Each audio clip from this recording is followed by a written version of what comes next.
የአጸፋዎች ምላሽ ኢራን ተበቀለች። የአጸፋዎች አጸፋ ምላሽ ለደረሰባት ናታንዝ የተባሉ ፍሩዶ የኒኩሌር ጣቢያዎች መደብደባቸው ይታወሳል። ዛሬ ላይ ተበቀለች። ሼሞን ፔሬዝ የኒኩሌር ጣቢያዎቹ ወደሙ። በ72 ሰዓታት ውስጥ 700 የእስራኤል ዜጎችን ገደለች። ኢራን የበቀል እርምጃዋን አሳክታለች። በ72 ሰዓታት ውስጥ 700 የእስራኤል ዜጎች መገደላቸው በታሪክ ለመጀመሪያ ጊዜ ነው።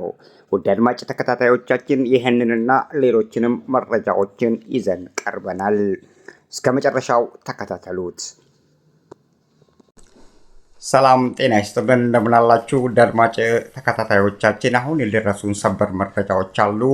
እኔ እንኳን ከደከመኝ ኋላ ነው ዛሬ ይህን ሰበር መረጃ እስካልተናገርኩ ድረስ አልተኛም ብዬ ወደ እናንተ ላደርሰው ተዘጋጅቻለሁ። ውድ አድማጭ ተከታታዮቻችን አንድ ጭብጥ መጀመሪያ ላይ ልንገራችሁ።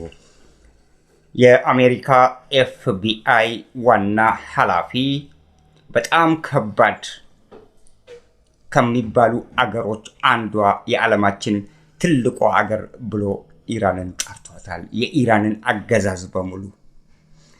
እሺ አሁን የደረሱን መረጃዎች አሉ።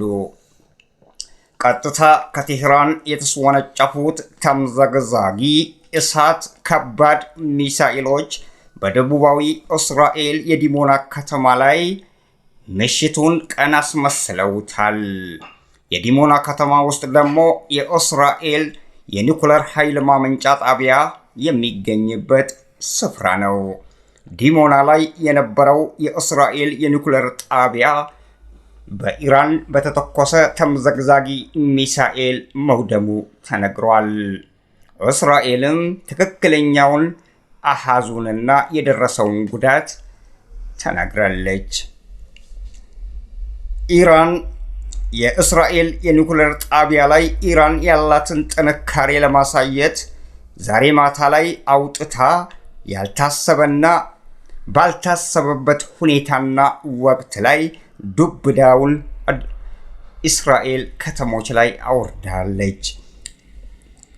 የዓለም አቀፉ የአቶሚክ ኢነርጂ ድርጅት በዚህ ኢራን በፈጸመችው ጥቃት በዚህ ኢራን ለበቀል ብላ በፈጸመችው የአጸፋ ምላሽ መሆኑ ነው ሲናገሩ እንዳሉት የዓለም አቀፉ የአቶሚክ ኢነርጂ ድርጅት ቴህራን ትላንት ማታ በሰነዘረችው የሚሳኤል ጥቃት ከዲሞና ደቡባዊ እስራኤል ከተሞች የሚገኘው ንብረትነቱ የእስራኤል የሆነ የኒኩሌር የምርምር ጣቢያ ብለው የጠሩት መውደሙን አስታውቀዋል። ተአምረኛዋ ኢራን አትንኩኝ እያለች ነበርና አወደመቻቸው በተራዋ የአጸፋዎች አጸፋ ምላሽ ብላለች።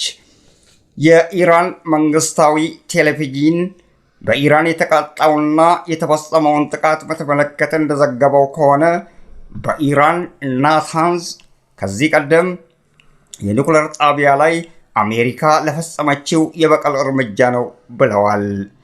በቢቱ ቦምብ ጣይ አውሮፕላን ወይንም ባንከር በስተር በተባለ አውሮፕላን ነበር ናታንዝና ሌላው የኒኩሌር ጣቢያ በኢራን ውስጥ የሚገኘው የወደመው። ለዛ ምላሽ ለመስጠት እንደሆነ የኢራን የቴሌቪዥን ጣቢያዎች ዛሬ ላይ ተናግረዋል።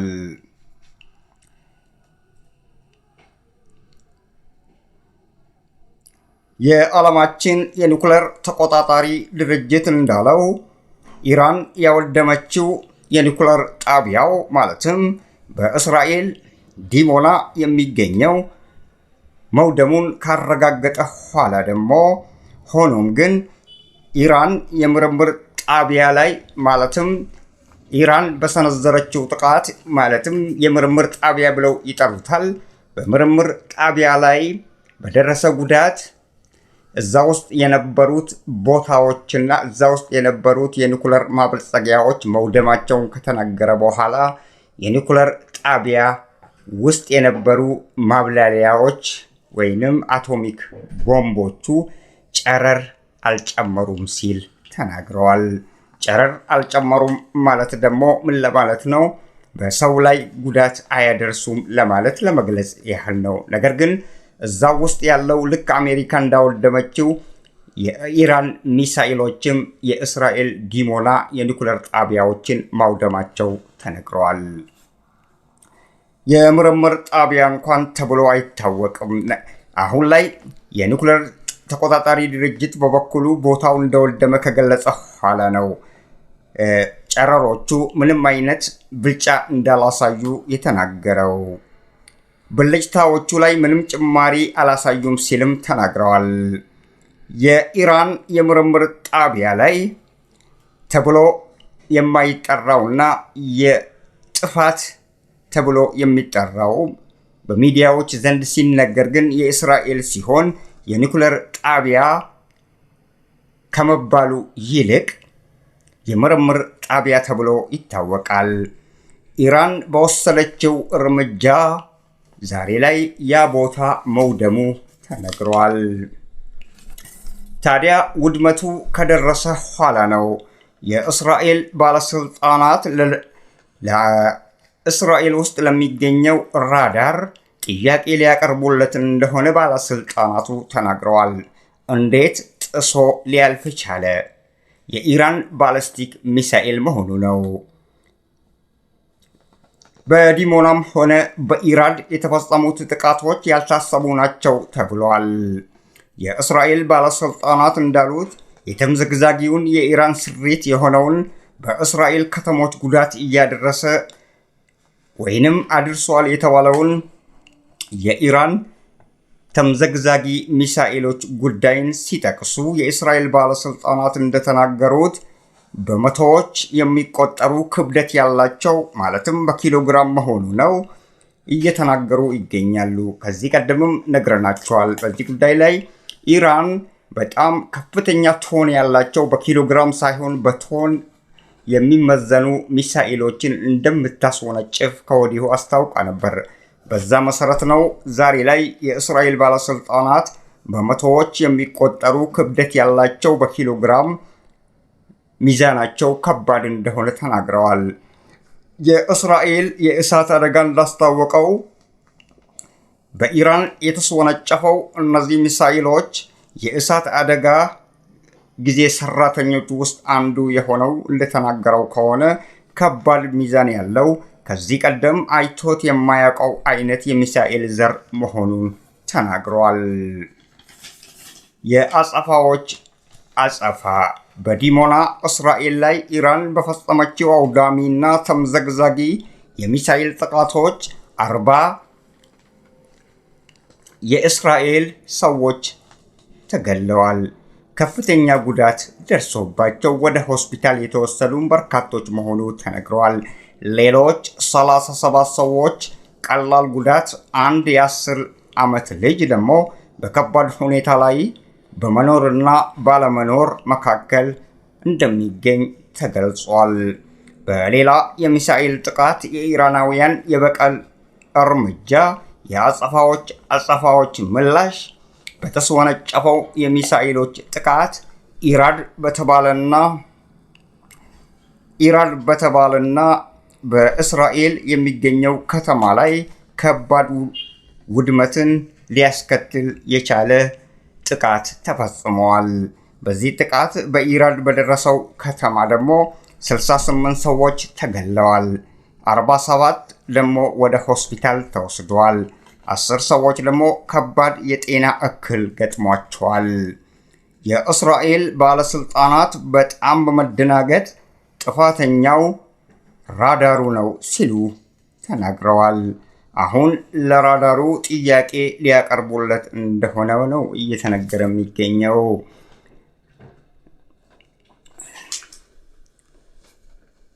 በእስራኤል የሚገኘው የዲሞና የኒኩለር ጣቢያው ከዚህ ቀደም የእስራኤል መሪ በነበሩት ሺሞን ፔሬዝ ስም ይጠራል።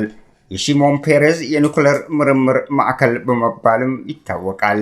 በሌላ አጠራሩ ደግሞ ዲሞና ሪአክተር ተብሎም ይታወቃል።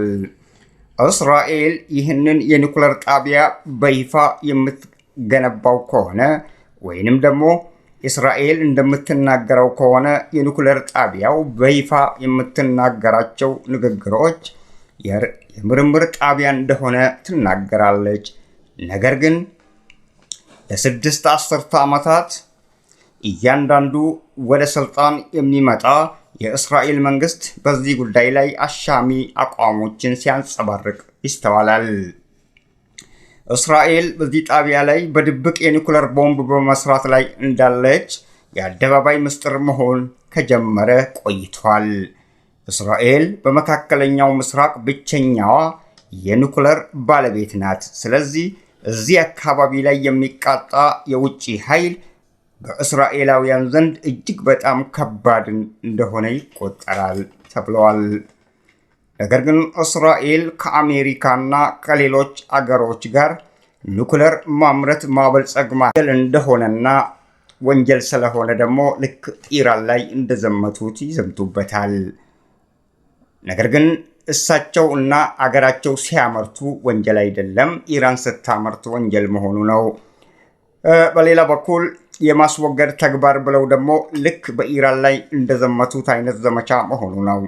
ስለ ኢራናውያን የበቀል የአጸፋ ጥቃቶች የጉዳት መጠን ኢራን ባስወነጨፈቻቸው የአሜሪካ የጦር ሰፈሮች ላይ የደረሰ ውድመት ኪሳራ $800 ሚሊዮን ይገመታል ተብለዋል። አሜሪካ በሌላ በኩል ወዳ ሳይሆን ተገዳ ዛሬ ላይ የነዳጅ ዋጋ በዓለም ላይ መጨመሩን ከተገነዘበች ኋላ ሆርሙዝን ማስከፈት በተሳናት ወቅት ላይ ምንም ማድረግ የተሳናትና ምንም አይነት አማራጭ ስታጣ በዓለም ላይ የሚገኘው የነዳጅ ዋጋም በከፍተኛ ሁኔታ መጨመሩን ከተገነዘበ ኋላ ነው የኢራን ነዳጅ ላይ ተጥሎ የነበረውን ማዕቀብ ለማንሳት ተገደዋል። የአሜሪካ FBI በሌላ በኩል የስለላ ድርጅቱ ዋና ኃላፊ የኢራን አገዛዝ ያለማወላወል አዋራጅ ነው ሲሉ ተናግረዋል። ይሄ ሰበር መረጃ መሆኑ ነው። ወደ ሌሎች መረጃዎች እንተላለፋለን። ውድ አድማጭ ተከታታዮቻችን እስከ መጨረሻው ተከታተሉን። በአንድ ወቅት ላይ ሲከታተሉ ዕድሜ ልካቸውን ቢያንስ ለ42 ዓመታት ዕድሜያቸውን በአብላጫው መሆኑ ነው የኢራናውያንን የምጥቀት ደረጃ የኒኩሌር ጣቢያቸው ምን እየሰራ ነው በሚለው ዙሪያ ላይ ሲከታተሉ ዕድሜያቸውን መጨረሳቸውን የተናገሩት በፈሪሳውያን ሃይማኖታዊ መሪ አያቶላ አሊ ካሚኒ የተገደሉ ዕለት ነበር ለሚዲያ የተነፈሱት የእስራኤሉ ጠቅላይ ሚኒስትር ቤንያሚን ኔታንያሁ። እንኳን ደስ አለን አሉ ኔታንያሁ የዛን ቀን። የጦር አመራሮች እንዲሁም ለሞሳድ የስለላ ድርጅት አባላት ሲተነፍሱ ለ4 አስርተ ዓመታት ነበር ያለመታከት በኢራን ላይ ትኩረት አድርገው በስውር ሲከታተሉ የቆዩት ብቻ ሳይሆን ደግሞ በሚከታተሉበት ወቅቶች ላይ ግን በግድያና ለግድያ ዱካቸውን መከታተል የጀመሩት። በ2010 ላይ ነበር መቋጫ የመሰለ ለጊዜው ቆም ያሉት። ጁን 13 2025 ላይ ለቴህራናውያን የምጥቀት ደረጃ የነበራቸው እጅግ በጣም የኒኩሌር ቀማሪዎች ጠንቅቀው ያብሰለሰሉ ናቸው የተባሉ ሁሉ አንድ በአንድ በቅናት መንፈስ ይሁን አሊያ ደግሞ ለእስራኤል ስጋት ደቃኞች ናቸው በማለት እንደሆነ አይታወቅም። እውነታውን ለእናንተ ብንተው የተሻለ ነው። ወደ ሳይንቲስቶቹ እንዴትና ለምን አይነት ሁኔታ መገደላቸውን እነግራችኋለን። የኢራን የኒኩሌር ቀመር ቁንጮ እስራኤሉ ጠቅላይ ሚኒስቴር ኢላማ ሆኖ ግድያውን አንድ በማለት የጀመሩት የኒኩሌር ቀመሩ ቁንጮ የነበሩት መጂድ ሸሃሪ ናቸው። የተገደሉት በቴህራን ውስጥ በእስራኤል ሞሳድ የስለላ አባላት በተጠመደላቸው የሚፈነዳ መሳሪያ እንደሆነ ተነግሯል። እንደ አውሮፓውያኑ አቆጣጠር ኖቬምበር 2010 ላይ ነበር እስራኤል አንድ ብላ በኢራን ጀነራሎች ሳይሆን በኢራን የኒኩለር ቀማሪዎች የኒኩለር ተመራማሪዎች ላይ ግድያ አንድ ብላ የጀመረችው መጂድ ላይ ነበር። ለ2 ዓመታት ሌላ ክትትል ማድረግ ጀመረች። ከዛ ኋላ ደግሞ በዛ ክትትል ከተጠመደች ኋላ ደግሞ ሁለተኛውን የቴህራን የኒኩለር ቀማሚ ለኢራናውያን አለኝታ የተባለውን ደገመችው። ሙስጠፋ አህመዲ ሮሻን። የሚገርመው ደግሞ የሙስጠፋ አህመድ ግድያቸው ከመጂድ ግድያ ለየት የሚያደርገው በተጠመደላቸው የመኪና ላይ ቦምብ መሆኑ ነው።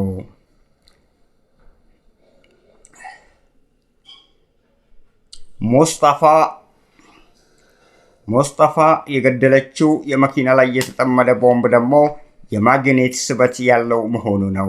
ለማንኛውም እርሳቸውም የተገደሉት በቴህራን ከተማ በ2012 እንደ አውሮፓውያኑ አቆጣጠር ነበር።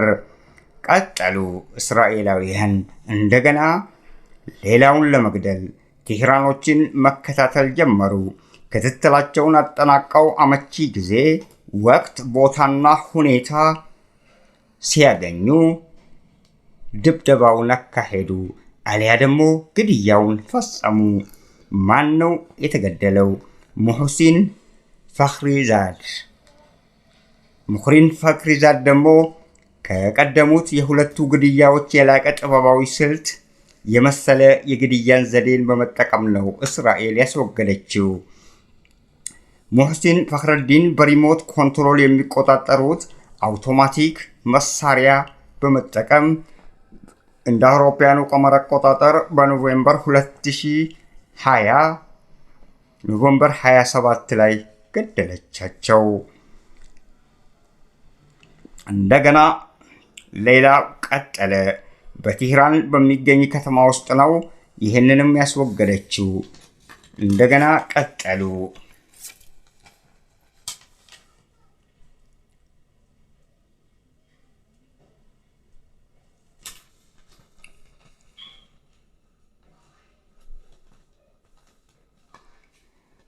የተሳካላቸው ይሆናል ተብሎ ይገመታል።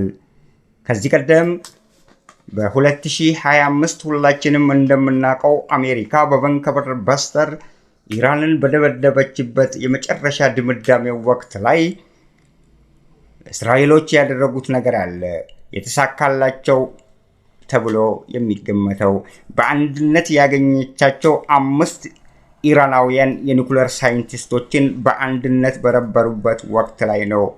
በ12ቱ ቀኑ ጦርነት ማለትም የአሜሪካ የጦር ጀቶችም ከእስራኤል ጎን ለመጀመሪያ ጊዜ የተሰለፉበት ወቅት ላይ ነበር።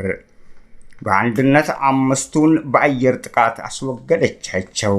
የተገደሉት የኢራን የኒኩለር የሥራ ባልደረቦችን በአንድነት ገደለቻቸው። መሐመድ ማህዲ፣ ፌይሩዲን አባሲ፣ አብዱልሐሚድ ሙነሽር፣ መንሱር አሽከሪና አሊ በኪ የተባሉ ሳይንቲስቶችን ኢራን አታለች። በ2025 በ12ቱ ቀን ጦርነት መሆኑ ነው። 5 የኒኩለር ሳይንቲስቶችን በአንድነት የተገደሉባት ቴህራን ግን ገሃነም ለእስራኤልና ለአሜሪካ እያለች እየረገመቻቸው ተንኳሾችን ጥርሷን ነክሳ ከፍርስራሽ የተበጣጠሰ የሰውነት ክፍላቸውን ለቃቅማ ቀበረቻቸው። የ12 ቀኑ ዘመቻ መደምደሚያው አሜሪካ እኔም በተራዬ ባለችው ቀን ነበር። በፎርዶ ናፍታል ላይ የተሰነዘረው ከባድ መሬት ሰርሳሪ የብስን ሰንጥቆ የሚደራመስ በቢ2 ቦምብ ጣይ አውሮፕላን በሌላ አጠራሩ ደግሞ ባንከር ባስተር በተባለ ግዙፍ የጦር አውሮፕላን አወደመቻቸው። በዛን ወቅት ላይ ነበር ድብደባው ያቆመው። ድብደባዎቹ ከተካሄዱ በኋላ የኒኩለር ማበልጸጊያ ይዞታዎች የነበሩትን በወቅቱ ጦርነቱ በኢራን ላይ ዘመቻው ለጊዜው በዚህ ላይ ተጠናቀቀ። በአዲስና በሌላ ስልት እንደገና በ2026 ብቅ ሊሉ ኖረዋል።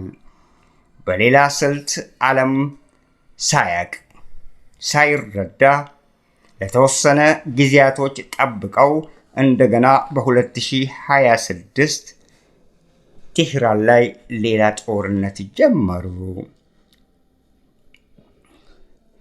ለመሆኑ የኒኩለር ቀማሪዎችን የኢራናውያን የኒኩለር ሳይንቲስቶችን መግደል ግድያቸው ለምን አስፈለገ? ምክንያቱ ምን ይሆን?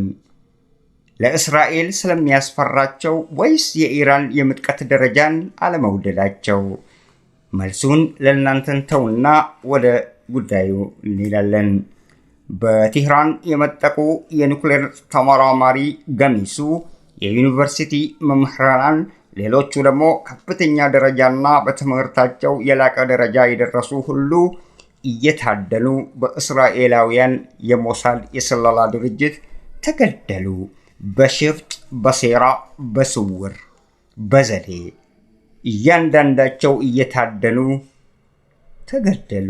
ቴህራንም አልቅሳ ዝም አለች። ገዳዮች ተደሰቱ። የእነዚህን ምሁራን ግድያን በይፋ ለሚዲያ እየተኮራሩም ተናገሩ። የኢራንን የኒኩለር ፕሮግራም ለማደናቀፍ ያለመ ሰፊና የረጅም ጊዜ እቅድ ያውጠነጠኑት ሴራዎች ነበሩና እያንዳንዱን እያደኑ ገደሏቸው። እያንዳንዳቸውን እያደኑ ገደሏቸው። የኢራንን የኒኩለር ፕሮግራም ለማደናቀፍ ያለመ ሰፊ ዘመቻ ነው። የሚገርመው ነገር ደግሞ ለተፈጸሙት የሸፍጥና የተወገዘ ግድያዎችን እስራኤል በየወቅቱ ኃላፊነቱን ከመውሰድ በተጓዳኝ በየሚዲያቸውና በየጋዜጣቻቸው አምድ ላይ በፊት ለፊት ገጾች አምዶች ላይ እነዚህ የተገደሉት ጄኔራሎች በይፋ ይወጣሉ። ምክንያቱ ምንድን ነው? ለማንኛውም ምክንያቱን ለእናንተን ተውና ወደ ጉዳዩ አሁንም እንሄድ። በገደለቻቸው ማግስት ከነፎቶቸው በመለጠፍ ለአይሁዳውያን እስራኤላውያን ታስነብባለች። በየጋዜጦቹ አምዶች ላይ እነዚህን የገደለቻቸውን ሰዎች ከነፎቶ በማውጣት ዓላማው ግን እስካሁን ለዓለም ሀገራት ግልጽ አይደለም።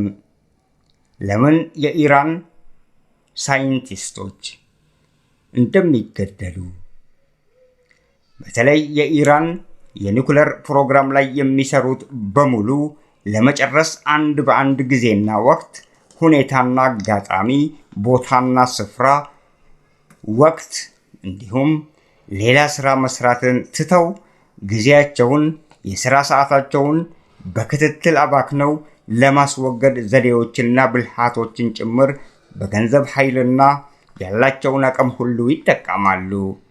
የሰው ልጅን ለማስወገድ ብቻ እስራኤል ይህንን ሁሉ ትጠቀማለች ጉልበቷን።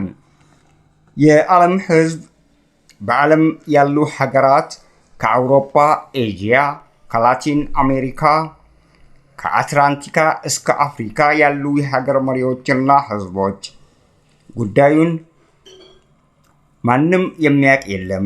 እስራኤል የምታደርጋቸው የንጹሐን ግድያ፣ የኢራን ምሁራን ሲገደሉ ሁሉም እንደመሰለው ይተረጉመዋል።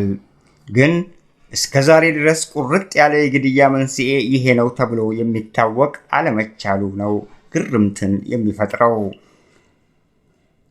ከግድያ፣ ከገዳይ፣ ከአስወጋጅ፣ ከአስገዳይ፣ ከሞሳድ አቀነባባሪዎችና ከመሪያቸው በተጓዳኝ በተጨባጭ የግድያዎችን መንስኤ ቁርጡን የሚያውቅ የዓለም ሕዝብ ያለ አይመስለኝም።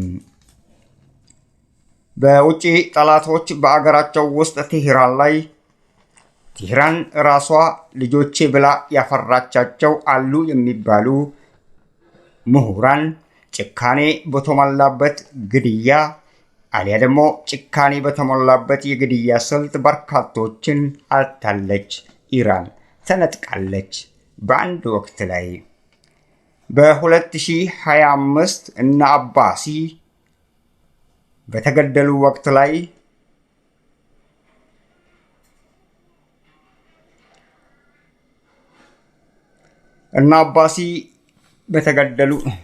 እና አባሲን በገደለቻቸው ወቅት ላይ እስራኤል ያለችው የሰራነው ብቃታችን የክትትልና ፍጻሜያችን ምንኛ ያማረ ነበር አሉ።